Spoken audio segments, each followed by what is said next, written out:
നമ്മൾ നോക്കുന്ന അടുത്ത ടൈപ്പ് ഓഫ് റെഫ്രിജറേഷൻ സിസ്റ്റം എന്ന് പറയുന്നത് വേപ്പർ അബ്സോർപ്ഷൻ റെഫ്രിജറേഷൻ സിസ്റ്റമാണ്.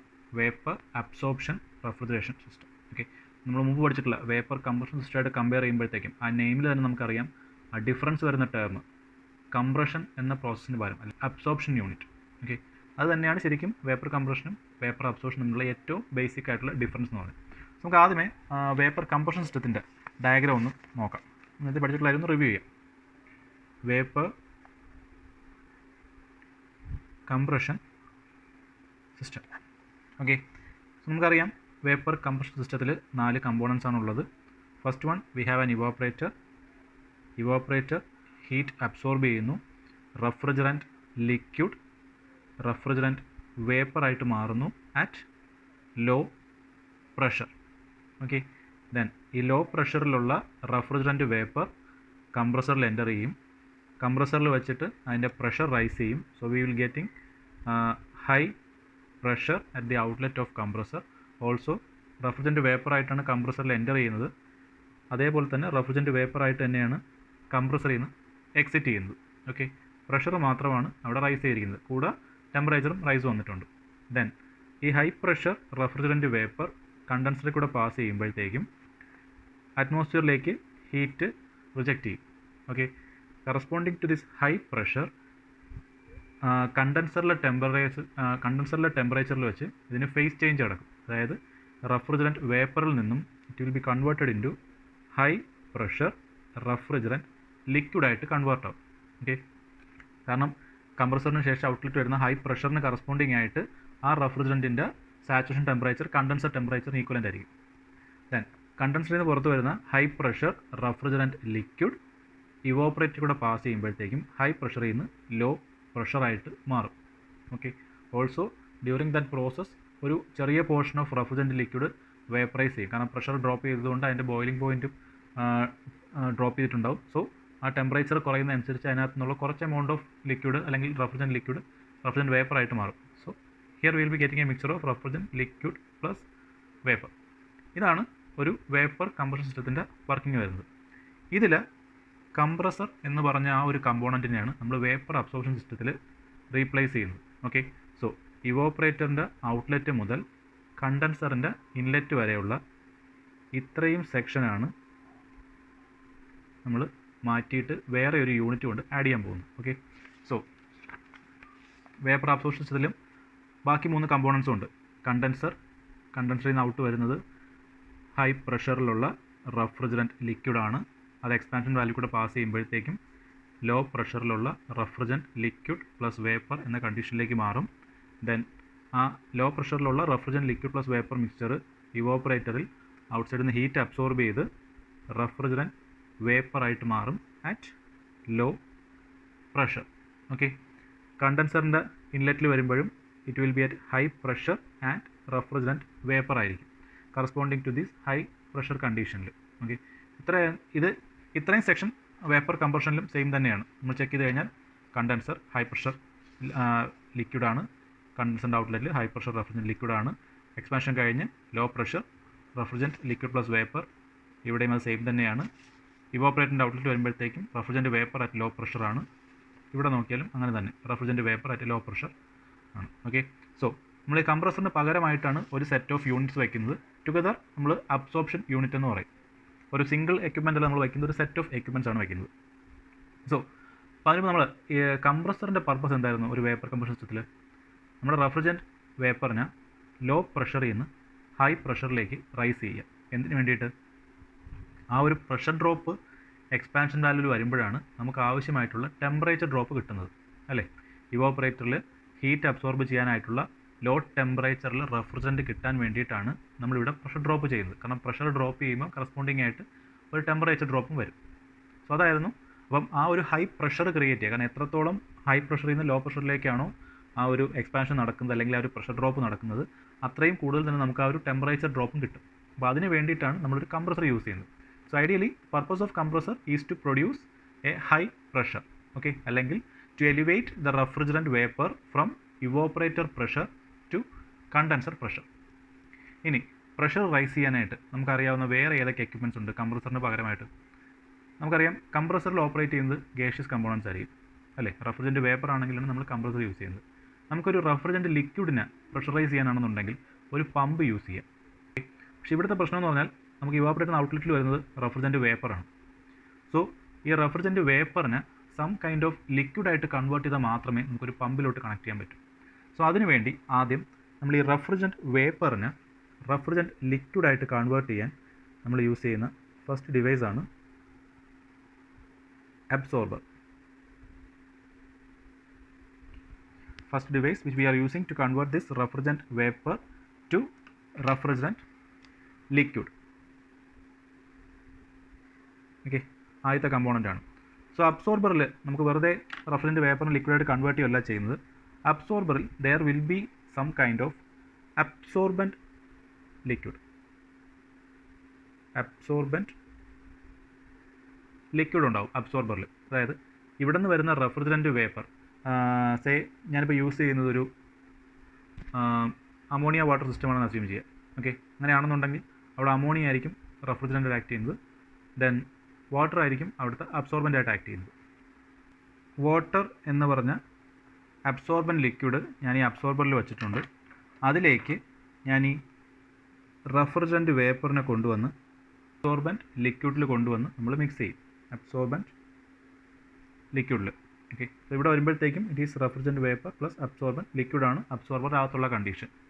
ആസ് എ റിസൾട്ട് നമുക്ക് ഔട്ടിൽ ഒരു ലിക്വിഡ് മിക്സ്ചർ കിട്ടും. A liquid mixture of absorbent and refrigerant. ഈ വരുന്ന മിക്സ്ചറിനെയാണ് ഞാൻ ഒരു പമ്പ് യൂസ് ചെയ്ത് പ്രഷറൈസ് ചെയ്യാൻ പോകുന്നത്.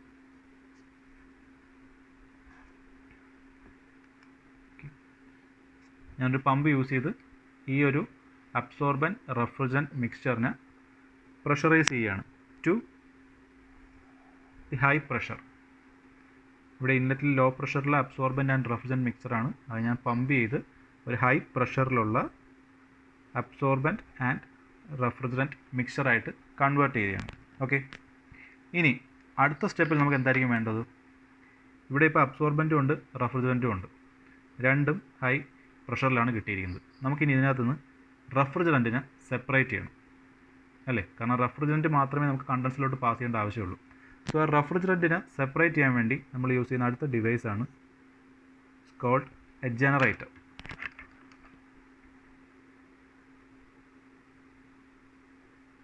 ജനറേറ്റർ എന്നൊരു ഡിവൈസാണ് നമ്മൾ അതിനുവേണ്ടി യൂസ് ചെയ്യുന്നത്. സോ നമ്മുടെ അബ്സോർബൻറ്റ് റെഫ്രിജറൻറ്റ് മിക്സ്ചർ പമ്പിൽ നിന്നും നേരെ ജനറേറ്ററിലേക്ക് പാസ് ചെയ്യും. ഇനി ജനറേറ്ററിൽ വെച്ചിട്ട് അബ്സോർബൻറ്റും റെഫ്രിജറൻറ്റും സെപ്പറേറ്റ് ചെയ്യും. എങ്ങനെയാണെന്നുള്ളത് പറയാം. സോ അബ്സോർബൻറ്റും റെഫ്രിജറൻറ്റും സെപ്പറേറ്റ് ചെയ്തിട്ട് refrigerant vapour at high pressure മാത്രം കണ്ടൻസറിലേക്ക് എൻ്റർ ചെയ്യും. ആൻഡ് നമ്മുടെ അബ്സോർബൻറ്റ് ലിക്വിഡ് തിരിച്ച് അബ്സോർബറിലേക്ക് തിരികെ വരും. ഓക്കെ, നമുക്ക് നേരെ താഴോട്ട് കൊണ്ടുവരാൻ പറ്റില്ല, കാരണം ഇവിടെ ഇരിക്കുന്നത് ഹൈ പ്രഷറിലുള്ള അബ്സോർബൻറ്റ് റെഫ്രിജറൻറ്റ് മിക്സറായിരുന്നു. അതുകൊണ്ട് തന്നെ അബ്സോർബൻറ്റ് ലിക്വിഡും ഇവിടെ ഹൈ പ്രഷറിലായിരിക്കും. സോ ഹൈ പ്രഷറിലുള്ള അബ്സോർബൻറ്റ് ലിക്വിഡിനെയാണ് ഞാൻ തിരിച്ച് ലോ പ്രഷറിലോട്ട് എത്തിക്കാനുള്ളത്. ഓക്കെ, സോ അതിനു വേണ്ടി ഇതിനിടയിലായിട്ട് ഞാനൊരു എക്സ്പാൻഷൻ ഡിവൈസ് അല്ലെങ്കിൽ ഒരു ത്രോട്ട്ലിംഗ് ഡിവൈസും കൂടി യൂസ് ചെയ്യും. ക്ലിയർ? ഇനി ത്രോട്ടിൽ ഡിവൈസും കൂടി യൂസ് ചെയ്യും. ഇനി എങ്ങനെയാണ് ഈ അബ്സോർബറിലും ജനറേറ്ററിലും ഈ മിക്സിങ്ങും സെപ്പറേഷനും ഈ രണ്ട് പ്രോസസ്സുകൾ നടക്കുന്നത്? നമുക്കറിയാം, ഒരു ലിക്വിഡിലോട്ട് ഒരു വേപ്പറിനെ നമ്മൾ കൊണ്ട് ആഡ് ചെയ്ത് കഴിഞ്ഞാൽ സേ ആ ലിക്വിഡ് ഒരു ലോ ടെമ്പറേച്ചറിലുള്ള ലിക്വിഡാണ് എന്ന് അസ്യൂം ചെയ്യുക. അങ്ങനെയാണെന്നുണ്ടെങ്കിൽ ആ വേപ്പർ പാർട്ടിക്കിൾസിലെ ഹീറ്റ് എനർജി ആ ലിക്വിഡ് അബ്സോർബ് ചെയ്യും അല്ലേ. ആ വേപ്പർ പാർട്ടിക്കിളിലുള്ള സേ ഒരു ഹൈ ടെമ്പറേച്ചർ വാല്യൂസ് അബ്സോർബറിലുള്ള ലോ ടെമ്പറേച്ചർ അബ്സോർബ് ചെയ്യും. സോ അങ്ങനെ എന്ത് പറ്റും? റെഫ്രിജറൻറ്റ് വേപ്പറിൽ നിന്നുള്ള ഹീറ്റ് അബ്സോർബൻറ്റ് ലിക്വിഡ് അബ്സോർബ് ചെയ്യുന്നതനുസരിച്ച് റെഫ്രിജറൻറ്റ് വേപ്പർ മാറി റെഫ്രിജറൻറ്റ് ലിക്വിഡായിട്ട് കൺവേർട്ട് ആവും അബ്സോർബറിലെ മിക്സിങ് കഴിയുമ്പോഴത്തേക്കും. സോ ഈ പ്രോസസ്സ് കുറച്ച് നേരം കണ്ടിന്യൂ ചെയ്ത് കഴിഞ്ഞാൽ അബ്സോർബറിലുള്ള ലിക്വിഡിൻ്റെ ടെമ്പറേച്ചർ ഡ്രോപ്പ് ചെയ്യും അല്ലേ. അബ്സോർബറിലുള്ള ലിക്വിഡിൻ്റെ ടെമ്പറേച്ചർ അല്ല, ഈ ഒരു പ്രോസസ്സ് കുറച്ച് നേരം കണ്ടിന്യൂ ചെയ്ത് കഴിഞ്ഞാൽ അബ്സോർബൻറ്റ് ലിക്വിഡിൻ്റെ ഹീറ്റ് അബ്സോർപ്ഷൻ കപ്പാസിറ്റി കുറഞ്ഞു വരും. ഞാനൊരു എക്സാമ്പിൾ പറയാം. റെഫ്രിജറൻറ്റ് വേപ്പർ ഇരിക്കുന്ന ടെമ്പറേച്ചർ -5 ഡിഗ്രി സെൽഷ്യസ് ആണെന്ന് അസ്യൂം ചെയ്യാം. അബ്സോർബൻറ്റ് ലിക്വിഡിൻ്റെ ടെമ്പറേച്ചർ -15 ഡിഗ്രി സെൽഷ്യസ് ആണെന്ന് അസ്യൂം ചെയ്യാം. അപ്പോൾ അതുകൊണ്ട് ഈ -5 ഡിഗ്രി സെൽഷ്യസിൽ നിന്ന് ഈ -15 ഡിഗ്രി സെൽഷ്യസ് ഹീറ്റ് അബ്സോർബ് ചെയ്യും. അപ്പോൾ എന്ത് പറ്റും? -5 ഡിഗ്രി സെൽഷ്യസിൽ നിന്ന് റെഫ്രിജറൻറ്റ് വേപ്പർ ലിക്വിഡായിട്ട് കൺവേർട്ട് ആകും. കാരണം -5 നിന്ന് ഒരു -1 ഡിഗ്രി സെൽഷ്യസ് ആകുമ്പോഴത്തേക്കും വേപ്പർ കൺവേർട്ടായി ലിക്വിഡായിട്ട് മാറും. ഓക്കെ, അപ്പോൾ അങ്ങനെയാണ് നമുക്ക് അബ്സോർബറിനകത്ത് റെഫ്രിജറൻറ്റ് അബ്സോർബൻ ആ ഒരു മിക്സഡ് കണ്ടീഷൻ കിട്ടുന്നത്. ഇനി ഞാൻ ഈ പ്രോസസ്സ് കുറച്ച് നേരം കണ്ടിന്യൂ ചെയ്ത് കഴിഞ്ഞാൽ ഈ റെഫ്രിജറൻറ്റ് വേപ്പറിൽ നിന്ന് ഹീറ്റ് അബ്സോർബ് ചെയ്ത് നമ്മുടെ അബ്സോർബൻ ലിക്വിഡിൻ്റെ ടെമ്പറേച്ചർ -15 റൈസ് ചെയ്ത് വരും അല്ലേ. കൂടി ഒരു -2 ഡിഗ്രി സെൽഷ്യസ് ആയെന്ന് വിചാരിക്കുക. പിന്നെ എന്ത് പറ്റും? ഇതിൻ്റെ ടെമ്പറേച്ചർ കൂടി വന്നു കഴിഞ്ഞാൽ -2 അല്ലെങ്കിൽ -5 ഡിഗ്രി സെൽഷ്യസ് ടെമ്പറേച്ചർ ആയിക്കഴിഞ്ഞാൽ പിന്നീട് റെഫ്രിജറൻറ്റ് വേപ്പറിൽ നിന്ന് ഹീറ്റ് അബ്സോർബ് ചെയ്യാൻ പറ്റില്ല. കാരണം അബ്സോർബൻ ലിക്വിഡിൻ്റെയും റെഫ്രിജറൻറ്റ് വേപ്പറിൻ്റെയും ടെമ്പറേച്ചർ സെയിം ആയി. ടെമ്പറേച്ചർ ഗ്രേഡിയൻറ്റ് ഇല്ലാത്തതുകൊണ്ട്, പോസിറ്റീവ് ടെമ്പറേച്ചർ ഗ്രേഡിയൻറ്റ് ഇല്ലാത്തതുകൊണ്ട് പിന്നീട് അബ്സോർപ്ഷൻ നടക്കില്ല. സോ അതുകൊണ്ട് അബ്സോർബറിൽ മിക്സിങ് നടക്കാൻ വേണ്ടി നമ്മൾ ഈ റെഫ്രിജറൻറ്റ് വേപ്പറിനകത്ത് അപ്ലൈ ചെയ്യുമ്പോഴത്തേക്കും ഇവിടെ ഒരു ഹീറ്റ് ജനറേറ്റ് ചെയ്യുന്നത് നമ്മൾ റിമൂവ് ചെയ്തുകൊണ്ടേയിരിക്കും. ഒരു ഹീറ്റ് നമ്മൾ റിമൂവ് ചെയ്തുകൊണ്ടേയിരിക്കും, ഹീറ്റ് ഔട്ട് ആയിക്കൊണ്ടേയിരിക്കും. ഓക്കെ, അതിനുവേണ്ടി നമ്മൾ വേറെ ഏതെങ്കിലും ഒരു കൂളിംഗ് മീഡിയം മറ്റോ യൂസ് ചെയ്യും. സോ അബ്സോർബറിൽ വെച്ച് refrigerant vapour is added to absorbent liquid by removing heat energy. Okay, ഇതേ പ്രോസസ്സിൻ്റെ ഇൻവേഴ്സാണ് നമ്മൾ ജനറേറ്ററിൽ ചെയ്യുന്നത്. അതായത് അബ്സോർബൻറ്റ് പ്ലസ് റെഫ്രിജറൻറ്റ് എന്ന മിക്സ്ചറിൽ നിന്നും റെഫ്രിജറൻറ്റിനെ സെപ്പറേറ്റ് ചെയ്യാൻ വേണ്ടി നമ്മൾ ഹീറ്റ് എനർജി ആഡ് ചെയ്ത് കൊടുക്കും. നമ്മൾ ജനറേറ്ററിൽ നമ്മൾ വേറെ ഏതെങ്കിലും ഒരു മീഡിയം യൂസ് ചെയ്ത് ഒരു ഹീറ്റ് അങ്ങോട്ട് സപ്ലൈ ചെയ്യും, ഒരു ഹീറ്റ് അങ്ങോട്ട് സപ്ലൈ ചെയ്യും. ഓക്കെ, അപ്പോൾ ആ ഹീറ്റ് കിട്ടുമ്പോഴാണ് ജനറേറ്ററിൽ വെച്ച് റെഫ്രിജറൻറ്റ് വേപ്പറും അബ്സോർബൻ ലിക്വിഡും സെപ്പറേറ്റ് ആയിട്ട് മാറുന്നത്. അതെങ്ങനെയാണെന്ന് പറഞ്ഞു കഴിഞ്ഞാൽ, സപ്പോസ് എൻ്റെ ഒരു മിക്സറുണ്ട്. ആ മിക്സറിനകത്ത് 2 പർട്ടിക്കുലർ സബ്സ്റ്റൻസുകളാണ് മിക്സ് ചെയ്തേക്കുന്നത്. അതിൽ റെഫ്രിജറൻറ്റിൻ്റെ ബോയിലിംഗ് പോയിൻ്റ് എന്ന് പറഞ്ഞത് 30 ഡിഗ്രി സെൽഷ്യസ് ആണെന്ന് വിചാരിക്കുക. Boiling point of refrigerant 30 degree Celsius ആണെന്ന് വിചാരിക്കുക. അതുപോലെ തന്നെ അതിനകത്തുള്ള അബ്സോർബൻറ്റ് മെറ്റീരിയലിൻ്റെ ബോയിലിംഗ് പോയിൻ്റ് ഒരു 50 ഡിഗ്രി സെൽഷ്യസ് ആണെന്ന് അസ്യൂം ചെയ്യുക. ഓക്കെ, അതായത് 30 ഡിഗ്രി സെൽഷ്യസ് എത്തുന്നത് വരെയും റെഫ്രിജറൻറ്റ് ലിക്വിഡ് സ്റ്റേറ്റ് തന്നെയായിരിക്കും. 50 ഡിഗ്രി എത്തുന്നത് വരെയും അബ്സോർബൻറ്റും ലിക്വിഡ് സ്റ്റേറ്റിൽ തന്നെയായിരിക്കും. ഇത് രണ്ടും കൂടെ ചേർത്തൊരു മിക്സ്ചറിലോട്ട് ഞാനൊരു ഹീറ്റ് ആഡ് ചെയ്യുവാണ്. ഒരു ഹീറ്റ് എനർജി ഓഫ് ഒരു 40 ഡിഗ്രി സെൽഷ്യസ് ആണ് ഞാൻ ആഡ് ചെയ്ത് കൊടുക്കുന്നത്. Okay, heat energy with having A temperature value 40 degree Celsius ആണ് ആഡ് ചെയ്യുന്നത് വിചാരിക്കുക, ഒരു കോൺസ്റ്റൻറ്റ് സപ്ലൈ. അങ്ങനെയാണെന്നുണ്ടെങ്കിൽ 40 ഡിഗ്രിയുടെ ഹീറ്റ് ഒരു ടെമ്പറേച്ചർ ഞാനത് അപ്ലൈ ചെയ്യുമ്പോഴത്തേക്കും 30 ഡിഗ്രിയിലുള്ള റെഫ്രിജറൻറ്റ് പാർട്ടിക്കിൾസ് വേപ്പറുകളായിട്ട് മാറി തുടങ്ങും. ഇതിനകത്തിരിക്കുന്ന അബ്സോർബൻ പ്ലസ് റെഫ്രിജറൻറ്റ് മിക്സറിൽ നിന്നുള്ള റെഫ്രിജറൻറ്റ് പാർട്ടിക്കിൾസ് വേപ്പറായി മാറി തുടങ്ങും. പക്ഷേ അബ്സോർബൻറ്റ് പാർട്ടിക്കിൾസ് വേപ്പറാവില്ല. കാരണം അബ്സോർബൻറ്റിൻ്റെ ബോയിലിംഗ് പോയിൻറ്റ് 50 ഡിഗ്രി ആയാൽ മാത്രമേ എത്തത്തുള്ളൂ. സോ ആ ഒരു മെത്തേഡ് വഴിയാണ് നമ്മൾ റെഫ്രിജറൻറ്റിനെ സെപ്പറേറ്റ് ചെയ്യുന്നത്. ഓക്കെ, നമ്മൾ ഹീറ്റ് എനർജി ആഡ് ചെയ്യുമ്പോഴത്തേക്കും റെഫ്രിജറൻറ്റിൻ്റെ ബോയിലിംഗ് പോയിൻറ്റ് ലോ ആയതുകൊണ്ട് അത് ആദ്യമേ ഫ്ലാഷ് ചെയ്ത് ഇവാപ്പറേറ്റ് ചെയ്ത് വേപ്പേഴ്സായിട്ട് മാറും. അബ്സോർബൻറ്റ് ലിക്വിഡ് സ്റ്റേറ്റ് തന്നെ കണ്ടിന്യൂ ചെയ്യും. ക്ലിയർ? ഇതേ കാര്യം തന്നെയാണ് നമ്മുടെ അബ്സോർബറിലും സംഭവിക്കുന്നത്. അതായത് ഞാനിപ്പം ഒരു ലോ ടെമ്പറേച്ചറിൽ അല്ലെങ്കിൽ ഇവിടുത്തെ ലോ പ്രഷറിന് കറസ്പോണ്ടിങ് ആയിട്ട് റെഫ്രിജറൻറ്റിൻ്റെ ബോയിലിംഗ് പോയിൻ്റ് എന്ന് പറയുന്നത് -5 ഡിഗ്രി സെൽഷ്യസ് ആണ്. -5 ഡിഗ്രി സെൽഷ്യസിനേക്കാളും താഴോട്ട് വന്നു കഴിഞ്ഞാൽ എന്ത് പറ്റും? -5 താഴോട്ട് വന്നാൽ റെഫ്രിജറൻറ്റ് വേപ്പർ റെഫ്രിജറൻറ്റ് ലിക്വിഡായിട്ട് മാറും. ഓക്കെ, അബ്സോർബർ ഓൾറെഡി ഇരിക്കുന്നത് ഒരു -15 ഡിഗ്രി സെൽഷ്യസിലാണ്. സോ -5 ലോ ആയിട്ടുള്ളൊരു ടെമ്പറേച്ചറാണ് അവിടെ ഉള്ളത്. അപ്പോൾ എന്ത് പറ്റും? -5 റെഫ്രിജറൻറ്റ് വേപ്പർ -15 അബ്സോർബൻ ലിക്വിഡിൽ മിക്സ് ചെയ്യുമ്പോഴത്തേക്കും റെഫ്രിജറൻറ്റ് വേപ്പർ റെഫ്രിജറൻറ്റ് ലിക്വിഡായിട്ട് കൺവേർട്ട് ആവും. ക്ലിയർ? ഈ പ്രോസസ്സ് കുറച്ച് നേരം കണ്ടിന്യൂ ചെയ്യുമ്പോഴാണ് ഞാൻ പറഞ്ഞത് അബ്സോർബൻറ്റ് ലിക്വിഡിൻ്റെ ടെമ്പറേച്ചർ റൈസ് ചെയ്യാൻ തുടങ്ങും. -15 നിന്ന് -10 -5 എന്ന് പറഞ്ഞാൽ റൈസ് ചെയ്യാൻ തുടങ്ങും. സോ അതിൻ്റെ ടെമ്പറേച്ചർ റൈസ് ചെയ്ത് കഴിഞ്ഞാൽ പിന്നെ ഇവിടെ ഹീറ്റ് ട്രാൻസ്ഫർ നടക്കില്ല അബ്സോർബറും റെഫ്രിജറൻറ്റ് വേപ്പറും തമ്മിൽ. സോ പിന്നീട് നമുക്ക് റെഫ്രിജറൻറ്റ് വേപ്പറിനെ ലിക്വിഡായിട്ട് കൺവേർട്ട് ചെയ്യാൻ പറ്റില്ല. അപ്പോൾ അതുകൊണ്ടാണ് നമ്മൾ ഈ പ്രോസസ്സ് നടക്കുമ്പോഴത്തേക്കും ഹീറ്റ് എനർജി റിമൂവ് ചെയ്തുകൊണ്ടേ ഇരിക്കുന്നത്. So that we will always have A absorber at A -15°C. Okay, so ഈ ഒരു സ്കീമാറ്റിക്കിൽ ഇത്രയും പോർഷൻസ് ചേർന്ന് വരുന്നതാണ് നമ്മുടെ വേപ്പർ അബ്സോർപ്ഷൻ സിസ്റ്റം എന്ന് പറയുന്നത്. വേപ്പർ കംപ്രഷൻ സിസ്റ്റത്തിലെ കംപ്രസർ എന്ന് പറഞ്ഞ ഒരു സിംഗിൾ യൂണിറ്റിന് പകരം ഇത്രയും യൂണിറ്റ്സ് കമ്പൈൻ ചെയ്യുമ്പോഴാണ് വേപ്പർ അബ്സോർപ്ഷൻ സിസ്റ്റം വരുന്നത്. പക്ഷേ സ്റ്റിൽ ഇതൊരു ബെനിഫിഷ്യൽ സിസ്റ്റം ആവും എപ്പോഴാണെന്ന് പറഞ്ഞു കഴിഞ്ഞാൽ, പമ്പ് എന്ന് പറയുന്ന ഡിവൈസ് റൺ ചെയ്യാൻ വേണ്ടി വരുന്ന വർക്ക് എന്ന് പറയുന്നത് കംപ്രസറിൻ്റെ വർക്കുമായിട്ട് കമ്പയർ ചെയ്യുമ്പോഴത്തേക്കും വളരെ കുറവാണ്. Okay, the work required for a compressor എന്ന് പറയുന്നത് വർക്ക് റിക്വയർഡ് ബൈ എ പമ്പുമായിട്ട് കമ്പയർ ചെയ്യുമ്പോഴത്തേക്കും വളരെ വളരെ ഹൈ ആണ്. ദാറ്റ് മീൻസ് വർക്ക് പമ്പ് എന്ന് പറഞ്ഞാൽ നമുക്ക് ഓൾമോസ്റ്റ് നെഗ്ലിജിബിൾ ആണ്, അല്ലെങ്കിൽ സീറോ ഈക്വലൻ്റ് ആണെന്ന് നമുക്ക് വേണമെങ്കിൽ അസ്യൂം ചെയ്യാൻ പറ്റും ബാക്കി സിസ്റ്റത്തിൻ്റെ ബാക്കി എല്ലാ കമ്പോണൻസ് കൺസിഡർ ചെയ്യുമ്പോഴത്തേക്കും. ഓക്കെ, അപ്പോൾ നമ്മൾ കംപ്രസറിന് പകരം ഈ സിസ്റ്റം യൂസ് ചെയ്തപ്പോഴത്തേക്കും പമ്പ് വന്നു. അപ്പോൾ നമുക്ക് ആ ഒരു വർക്ക് ഇൻപുട്ടിനകത്ത് അത്രയും ഒരു ഗെയിൻ കിട്ടിയിട്ടുണ്ട്. ഇനി പകരം എവിടെയൊക്കെ നമുക്ക് ലോസ് വരുന്നത്, ഇവിടെ ഹീറ്റ് എക്സ്ട്രാക്ട് ചെയ്യാനായിട്ട് നമ്മളൊരു കൂളിംഗ് മീഡിയം യൂസ് ചെയ്യണം. അതും ഓക്കെ, നമുക്ക് അത്ര വലിയ ബുദ്ധിമുട്ടില്ലാതെ അറ്റൈൻ ചെയ്യാൻ പറ്റും.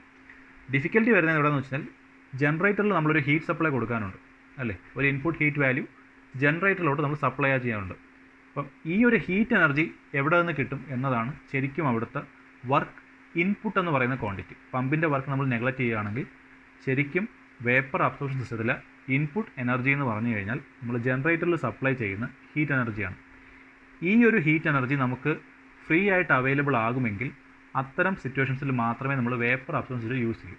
ഫോർ എക്സാമ്പിൾ, ഒരു ഇൻഡസ്ട്രിയൽ പ്ലാന്റിൽ ഏതെങ്കിലും ഒരു കെമിക്കൽ ഒരു പ്രോസസ്സാണ് നടക്കുന്നത്.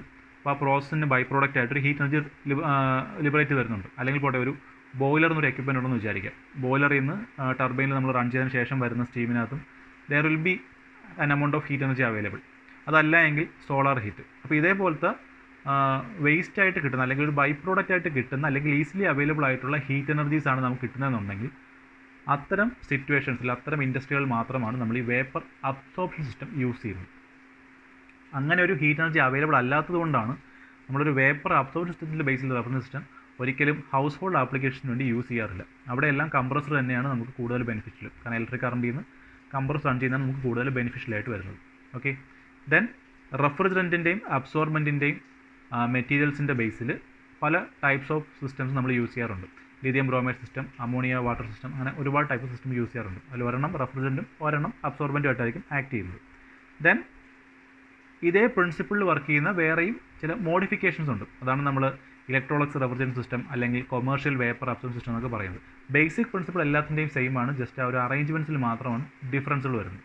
ഓക്കെ, സോ ഇതാണ് ഏറ്റവും ഇമ്പോർട്ടൻ്റ് ആയിട്ട് വേപ്പർ കംപ്രഷനും വേപ്പർ അബ്സോർപ്ഷനും തമ്മിലുള്ള ഡിഫറൻസ് വരുന്ന പോയിന്റ്. കംപ്രസർ എന്ന് പറഞ്ഞ ഒരു സിംഗിൾ എക്യുപ്മെൻറ്റിന് പകരം നമ്മൾ അബ്സോർബർ, പമ്പ്, ജനറേറ്റർ ഇത് മൂന്നും കൂടെ ചേരുന്ന ഒരു സിസ്റ്റമാണ് വേപ്പർ അബ്സോർപ്ഷന് വേണ്ടി യൂസ് ചെയ്യുന്നത്.